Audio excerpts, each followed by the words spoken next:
మాట్లాడమని మైక్ ఇవ్వకపోతే సుబ్బు గురించి ఈ సినిమా గురించి చాలా మాట్లాడాలని ఉంది.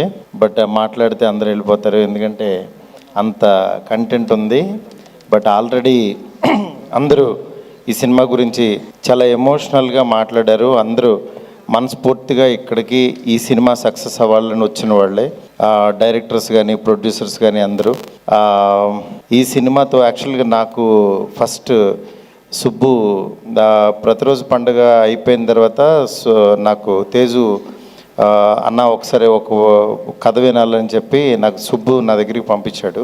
తేజు పంపిస్తే కథ విన్నాను. కథ విన్నప్పుడే అంటే తను నిజంగా నార్మల్గా ఇలా కనిపిస్తూ ఉంటాడు, కథ చెప్పేటప్పుడు ఒక పూనకం వచ్చినట్టుగా తనలోంచి ఒక క్యారెక్టర్ బయటకు వచ్చేస్తుంది. ఆ క్యారెక్టర్ చూసి భయం వేసింది. నిజంగా ఆ ఎనర్జీ కనుక స్క్రీన్ మీదకి తీసుకొస్తే డెఫినెట్గా ఒక మంచి డైరెక్టర్ అవుతాడని ఆ రోజు నమ్మి బయటకు వచ్చి యాక్చువల్లీ తేజుతో ఈ సినిమా చెయ్యి తమ్ముడు, డెఫినెట్గా చాలా బాగుంటుంది, ముందు డైరెక్టర్లో అయితే మ్యాటర్ ఉంది అని అన్నాను. నిజంగా అలాగే సోలో బతికే సో బెటర్ చాలా బాగా తీశాడు. దాని తర్వాత నేనే పిలిచి యాక్చువల్గా అప్పుడు రాజేష్ గారితో యాక్చువల్ ట్రావెల్ అవుతున్నప్పుడు నీతో ఎప్పుడైనా సరే ఒక సినిమా తీద్దాము అని చెప్పి మా ప్రొడక్షన్లో అడ్వాన్స్ ఇచ్చాను. ఇచ్చిన తర్వాత అక్కడి నుంచి యాక్చువల్గా ఒక జర్నీ స్టార్ట్ అయింది మా ఇద్దరికి. అప్పుడు స్టార్ట్ అయ్యేటప్పుడు నిజంగా తను అంటే నాకు ఏదైనా ఐడియా వచ్చినా తనతో షేర్ చేసుకోవడం, నా కథలో కూడా తను కూర్చోబెట్టడం, చెప్పేటప్పుడు చాలా ఎనర్జీగా బాగా చెప్పేవాడు. దాంట్లో నాకు ఒకసారి ఈ కథ చెప్పినప్పుడు నేను అన్నాను, ఈ కథని ఎవరు జడ్జ్ చేయలేము, ఇది నువ్వు తీస్తే అది చూసి వెళ్ళిపోవడం తప్పించి ఏం చేయలేము అని చెప్పాను. నిజంగా ఆ రోజు తను ఏదైతే నమ్మి ఒక ఎంతూజియాజంతో తీశాడో దాన్ని స్క్రీన్ మీదకి తీసుకొచ్చాడు. తను నిజంగా ఆ కథకి అల్లరి నరేష్ గారు సూట్ అవుతారని తను నిజంగా నమ్మి దాన్ని ఈరోజు ఇక్కడికి తీసుకొచ్చాడు. నాకు చాలా హ్యాపీగా ఉంది. ఎందుకంటే ఒక డైరెక్టర్ నిజంగా తన కథని క్రాఫ్ట్ని నమ్మి తన ఎమోషన్ని స్క్రీన్ మీద తెచ్చుకోవటం అంటే ఇట్స్ నాట్ ఈజీ థింగ్. అది నిజంగా సుబ్బు ఈరోజు తీసుకొచ్చి ఇంతమందికి అందరితో కూడా శభాష్ అనిపించుకున్నాడంటే చాలా హ్యాపీగా ఉంది.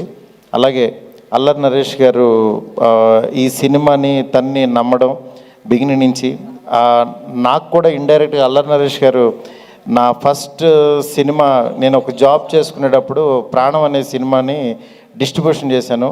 అప్పుడు డబ్బులన్నీ పోచేసుకుని ఒక 50,000 పెట్టి ఎవరో కొనుక్కుంటుంటే ఆ డిస్ట్రిబ్యూషన్లో కలిశాను.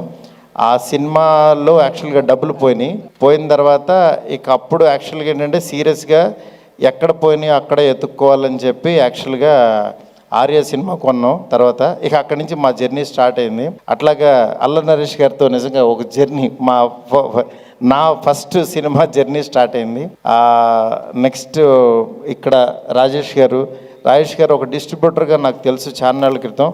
తర్వాత నిజంగా ఆయన సినిమా ప్యాషన్ చాలా మంచి వ్యక్తి. ఇవాళ ఆయన లైనప్ చూస్తుంటే నిజంగా చాలా మంచి సినిమాలు తీసి చాలా పెద్ద ప్రొడ్యూసర్ అవుతారని చెప్పి మనస్ఫూర్తిగా నమ్ముతున్నాను. అంటే ఆయనకు ఒక యాజ్ ఏ ఆడియన్కి ఒక మంచి జడ్జిమెంట్ ఉంది. ఇవాళ ఆ జడ్జిమెంట్ తోటి ఈ సినిమా వస్తుంది. ఈ సినిమా ఇంకా షూర్ షాట్గా మంచి హిట్ అయ్యి టీం అందరికీ చాలా పెద్ద సక్సెస్ రావాలని చెప్పి మనస్ఫూర్తిగా నమ్ముతున్నాను. Thank you so much. నేను మీలాగే ఈ సినిమాకి యాజ్ ఏ ఆడియన్గా ఎదురు చూస్తున్నాను. సుబ్బు డెఫినెట్గా ఇది మంచి సక్సెస్ అవుతుందని చెప్పి థియేటర్లో అందరూ ఎంజాయ్ చేస్తారని మనస్ఫూర్తి కోరుకుంటున్నాను. Thank you so much. మాకు తెలుసు మీకు రాజాసాబ్ షూటింగ్కి లేట్ అవుతుందని. ఏంటండి? రాజాసాబ్ షూటింగ్కి లేట్ అవుతుందని చెప్పమన్నారు. నా షూటింగ్ అయిపోయిందండి. Thank you sir, thank you clarity కోసం. శ్రేయస్ మీడియా, ఎస్ ప్లీజ్ తీసుకురండి. నరేష్ గారు అండ్ కిరణ్ అబ్బవరం గారు ఒక్కసారి మా కోసం జస్ట్ ఇది యాపిల్ జ్యూసే.